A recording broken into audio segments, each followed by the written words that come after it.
وقال الله تبارك وتعالى لئن أشركت ليحبطن عملك وَلَتَكُونَنَّ مِنَ الْخَاسِرِينَ۔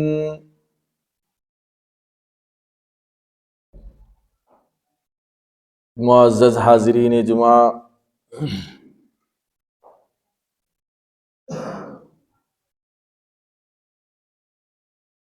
اللہ تعالیٰ کی عبادت، اطاعت اور فرمانبرداری یہ انسان کی تخلیق کا واحد مقصد ہے۔ جہاں اللہ تعالیٰ نے اپنی عبادت کا حکم دیا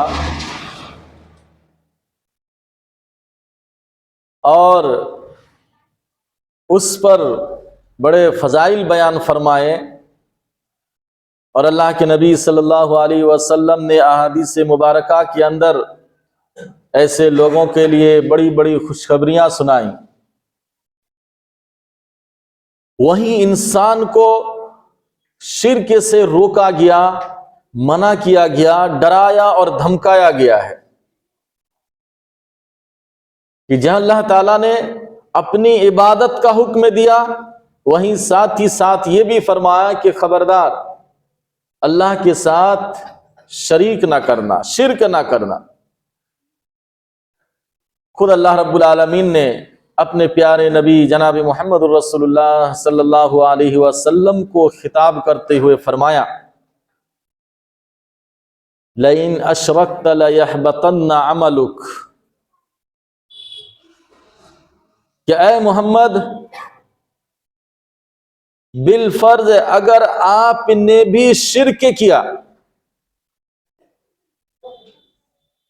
جبکہ نبی شرک تو دور کی بات معمولی گناہوں سے بھی دور رہتے ہیں اور اللہ تعالیٰ کی حفاظت ہوتی ہے۔ معصوم عن الخطا انبیاء علیہ السلام ہے، یعنی ان کے ذریعے کسی گناہ کا ارتکاب نہیں ہو سکتا ہے، اس کے باوجود اللہ رب العالمین اپنے نبی صلی اللہ علیہ وسلم کو خطاب کر کے فرما رہا ہے لئن اشرکت لیحبطن عملک، کہ اے محمد اگر آپ نے بھی شرک کیا تو یاد رکھیے لیحبطن عملک، آپ کی زندگی بھر کی عبادت و ریاضت، زندگی بھر کی آپ کی ہوئی محنت سب بیکار، آپ کو عبادت کا بدلہ بھی نہیں ملے گا، ثواب بھی نہیں ملے گا۔ کیوں؟ آپ نے شرک کر لیا۔ تو اللہ تعالیٰ نے اپنے نبی صلی اللہ علیہ وسلم کو کتنا ڈرایا، تنبیہ کر دیا، آگاہ فرما دی کہ اگر آپ نے بھی شرک کیا تو آپ کی زندگی بھر کے اعمال برباد، بیکار۔ انسان چاہے اللہ کی عبادت کر لے، نماز، روزہ، حج، زکوٰۃ، اگر زندگی کے کسی گوشے میں اس نے شرک کر لیا تو اس کی زندگی بھر کی نماز بیکار، اس کی زندگی بھر کے روزے بیکار، اس کا حج بیکار، اور اس کے کیے ہوئے دیگر نیک اعمال یہ سب بیکار ہو گیا۔ یہ کوئی عالم یا مفتی فتویٰ نہیں دے رہا ہے، قرآن کریم میں اللہ تعالیٰ فرما رہا ہے، سورہ زمر کی آیت ہے کہ لئن اشرکت لیحبطن عملک، کہ اے محمد اگر آپ نے بھی شرک کر لیا تو آپ کی زندگی بھر کے اعمال بیکار ہو گیا۔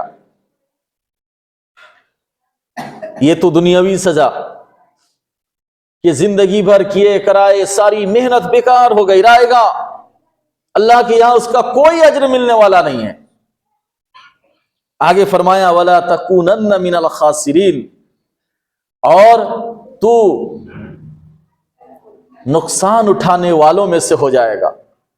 کہ آدمی محنت کرے اور شام کو اس کو مزدوری نہ ملے، جس امید پر اس نے دن بھر محنت کیا، ٹھنڈی اور گرمی کو برداشت کیا، بھوک پیاسے کو برداشت کیا، لیکن شام کو اگر اسے مزدوری نہ ملے تو اس سے بڑا خسارہ اٹھانے والا اور کون ہوگا؟ اللہ تعالیٰ نے ٹھیک اپنے نبی صلی اللہ علیہ وسلم کو یہی فرمایا کہ آپ کی زندگی بھر کی عمل بیکار اور آپ بھاری نقصان اٹھانے والوں میں سے ہو گئے۔ شرک بہت خطرناک گناہ ہے۔ ایک اور آیت میں پیش کرتا ہوں، ان اللہ لا یغفر ان یشرک بہ،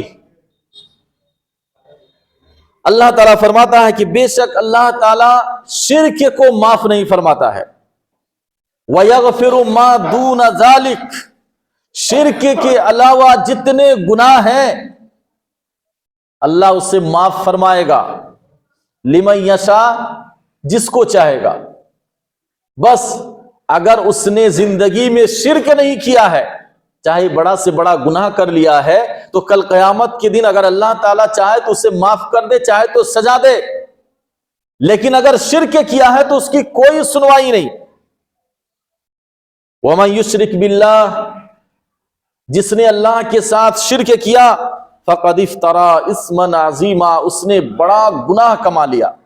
اس سے بڑا گناہ اور ہے ہی نہیں، شرک سے بڑا گناہ نہیں ہے۔ شرک کرنے والے کو اللہ تعالیٰ نے تمام مخلوقات میں سب سے برا اور بدتر قرار دیا ہے۔ ان الذین کفروا من اہل الکتاب والمشرکین فی نار جہنم خالدین فیہا اولئک ہم شر البریہ، اہل کتاب میں سے جن لوگوں نے کفر کیا اور شرک کیا، فی نار جہنم خالدین فیہا، وہ جہنم میں ہمیشہ ہمیش رہیں گے، ہمیشہ ہمیش رہیں گے۔ جہنم سے اس کے نکلنے کا کوئی راستہ اور کوئی صورت نہیں ہے جس نے شرک کیا ہے۔ اور آگے فرمایا اولئک ہم شر البریہ، اس کائنات کے اندر، دنیا کے اندر اللہ تعالیٰ کی جتنی مخلوقات ہیں، ان تمام مخلوقات میں سب سے برا ہے وہ کون؟ جس نے شرک کیا۔ اب اللہ تعالیٰ کی مخلوقات میں آپ اندازہ لگائیے، صرف انسان ہی ہے؟ کتنے جنگلی جانور ہیں، کتنے پالتو جانور ہیں، کتنے سمندر اور پانی میں رہنے والے جانور ہیں، اور کتنے ایسے جانور اور اللہ کی مخلوق ہے جسے ہم گھن کرتے ہیں، انسان اس کا نام لینا بھی گوارا نہیں کرتا ہے۔ سور ہے، کتا ہے، پاخانے میں ہزاروں سینکڑوں کیڑے، یہ سب اللہ کی مخلوق ہے، لیکن اللہ تعالیٰ فرماتا ہے کہ ان تمام مخلوق میں سب سے برا ہے وہ جس نے اللہ کے ساتھ شرک کیا۔ اولئک ہم شر البریہ، سب سے برا ہے وہ۔ اس لیے اللہ کے نبی صلی اللہ علیہ وسلم نے اپنی امت کو شرک سے بہت زیادہ ڈرایا، ہوشیار کیا، اور خود اللہ تعالیٰ نے قرآن کریم کے اندر بے شمار جگہوں میں انسانوں کو، بنی آدم کو شرک سے روکا، شرک سے منع کیا۔ شرک کتنا بڑا گناہ ہے کہ جب انسان شرک کرتا ہے تو اللہ تعالیٰ کو اتنی غیرت آتی ہے، اتنا غصہ آتا ہے کہ سورہ مریم کے اندر اللہ تعالیٰ فرماتا ہے، دیکھیے کہ جب انسان شرک کرتا ہے تو تکاد السماوات یتفطرن منہ، اللہ کو اتنا غصہ آتا ہے کہ قریب ہے کہ آسمان پھٹ جائے۔ ایک انسان کے شرک کرنے پر اللہ تعالیٰ اتنا ناراض ہوتا ہے اور ایسا لگتا ہے کہ آسمان پھٹ جائے۔ معمولی گناہ ہے۔ آگے فرمایا وَتَنشَقَّ الْأَرْضُ، زمین دھس جائے، پھٹ جائے شرک سے، کہ اللہ اتنا ناراض ہوتا ہے کہ آسمان پھٹ جائے، زمین کے اندر سوراخ پڑ جائے، اور اتنا ہی نہیں وَتَخِرُّ الْجِبَالُ هَدًّا، اور پہاڑ ریزہ ریزہ ہو جائے۔ اس آیت کے اندر اللہ تعالیٰ کی ناراضگی کا اظہار دیکھیے کہ اس بندے سے، اس انسان سے اللہ تعالیٰ کتنا ناراض ہوتا ہے، اللہ کو کتنا غصہ آتا ہے۔ جب کوئی انسان شرک کرتا ہے تو ایسا لگتا ہے کہ آسمان پھٹ جائے، زمین دھس جائے اور پہاڑ ریزہ ریزہ ہو جائے۔ گناہ کیا؟ صرف یہی کہ لوگ شرک کر رہے ہیں۔ شرک کا گناہ، اس کی معافی نہیں ہے۔ ایک حدیث صحیح مسلم کی ہے، حضرت انس رضی اللہ تعالیٰ عنہ فرماتے ہیں کہ رسول اللہ صلی اللہ علیہ وسلم نے بیان فرمایا، یقول اللہ تعالیٰ کل قیامت کے دن فرمائے گا، کہے گا، کس سے؟ لِأَهْوَنِ أَهْلِ النَّارِ عَذَابًا، جہنم میں سب سے زیادہ ہلکا عذاب جس شخص کو دیا جائے گا، سب سے ہلکا عذاب جس انسان کو جہنم میں دیا جائے گا، اللہ تعالیٰ اس کو بلا کر پوچھے گا، فرمائے گا کہ ادھر آ تو۔ اور سب سے ہلکا عذاب جانتے کیا ہے؟ اللہ کے نبی صلی اللہ علیہ وسلم جب مایوس ہوئے، آپ کا چچا ایمان نہیں لائے، اسی حالت میں کفر اور شرک پر انتقال کر گئے، تو اللہ کے نبی صلی اللہ علیہ وسلم نے فرمایا کہ اس نے زندگی بھر میرا سپورٹ کیا، میری پشت پناہی کی، اسلام کو پھیلانے میں مجھے کوئی دشواری نہیں آئی، ہر محاذ پر انہوں نے میرا ساتھ دیا، لیکن کلمہ پڑھے بغیر شرک پر مر گئے۔ تو صحابہ نے عرض کیا کہ اللہ کے نبی، کیا یہ ساری چیزیں اس کو کل قیامت کے دن کچھ فائدہ پہنچائے گا؟ اللہ کے نبی صلی اللہ علیہ وسلم نے فرمایا کہ نہ، یہ ہمیشہ ہمیشہ کے لیے جہنم میں جائے گا۔ ہاں اتنا ہے کہ میں نے اللہ سے دعا کی، یہ اللہ نے مجھے بتایا کہ اس کو تمام جہنمیوں میں سب سے ہلکا عذاب ہوگا۔ اور پھر آپ صلی اللہ علیہ وسلم نے صحابہ سے پوچھا کہ جانتے ہو سب سے ہلکا عذاب کیا ہے؟ جہنم کے 2 آگ کے جوتی اس کو پہنائے جائیں گے، آگ کا جوتا ہوگا، پہنے گا پاؤں میں، لیکن جیسے چولہے پر آپ چاول چڑھاتے ہیں اور چاول ابلنے لگتا ہے، ویسے ہی اس کا دماغ گٹ گٹ گٹ گٹ کر کے ابلے گا اور آواز آئے گی۔ یہ سب سے ہلکا عذاب ہے، اس سے ہلکا عذاب اور نہیں ہے۔ اللہ تعالیٰ کل قیامت کے دن سب سے ہلکا عذاب جس انسان کو ہوگا، اس کو بلا کر اللہ تعالیٰ فرمائے گا، اچھا ہے انسان بتا، تو دنیا سے آیا ہے، دنیا تو دیکھا؟ اس نے کہا کہ بتا، لو کانت لک الدنیا وما فیہا ومثلھا معہا، جتنی بڑی دنیا تم دیکھ کر آئے ہو، اتنی بڑی دنیا، مال و دولت سے بھری ہوئی دنیا تم کو دی جائے، اور کیا؟ دنیا کی ساری چیز، وَمِثْلُهَا مَعَهَا، اور اس جیسا، اور یعنی 2 گنا تم کو دیا جائے۔ أَكُنْتَ مُفْتَدِيًا بِهَا، تو کیا تو دنیا اور دنیا کی ساری دولت اور اس کے برابر یعنی 2 گنا، اور تم سے کہا جائے کہ آج تم اتنے مال اور دولت لے کر آؤ، تم کو اس عذاب سے چھٹکارا مل جائے گا، تو کیا تو دے گا؟ جبکہ وہاں تو اس کے اختیار میں نہیں ہوگا، لیکن اللہ تعالیٰ اس انسان سے پوچھے گا کہ بتا، دنیا کی ساری چیز اور اس کا 2 گنا تم کو دیا جائے آج، اور کہا جائے کہ اتنی دولت دو اور تمہیں اس عذاب سے چھٹکارا مل جائے، نجات مل جائے، وہ شخص سے کہے گا فیقول نعم، وہ آدمی کہے گا پروردگار عالم بالکل میں تیار ہوں۔ اگر اتنی بڑی دولت کے بدلے بھی آج مجھے اس عذاب سے نجات مل جائے تو نام میں اس کے لیے تیار ہوں، میں پیش کر دوں گا۔ اللہ تعالیٰ فرمائے گا قد اردت منک اہون من ھذا، اے انسان تجھ سے تو میں نے جب تو آدم کے پشت پر تھا تبھی میں نے تم سے ایک لفظ کہا تھا، کیا؟ میں نے تو ایک معمولی چیز کا تم سے دنیا میں مطالبہ کیا تھا، وہ یہی تھا کہ اللہ تشرک، کہ تو شرک مت کر۔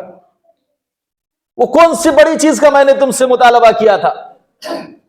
ایک معمولی چیز، آدم کے پشت پر جب تم تھے اسی وقت تم سے ہم نے یہ اقرار اور عہد لیا تھا کہ جب تم دنیا میں جاؤ گے تو تم شرک نہیں کرو گے، اور اس سے زیادہ تو میں نے تم سے کچھ نہیں مانگا تھا، لیکن تو دنیا میں گیا، میرے وعدے کو بھول گیا اور تو نے شرک کیا۔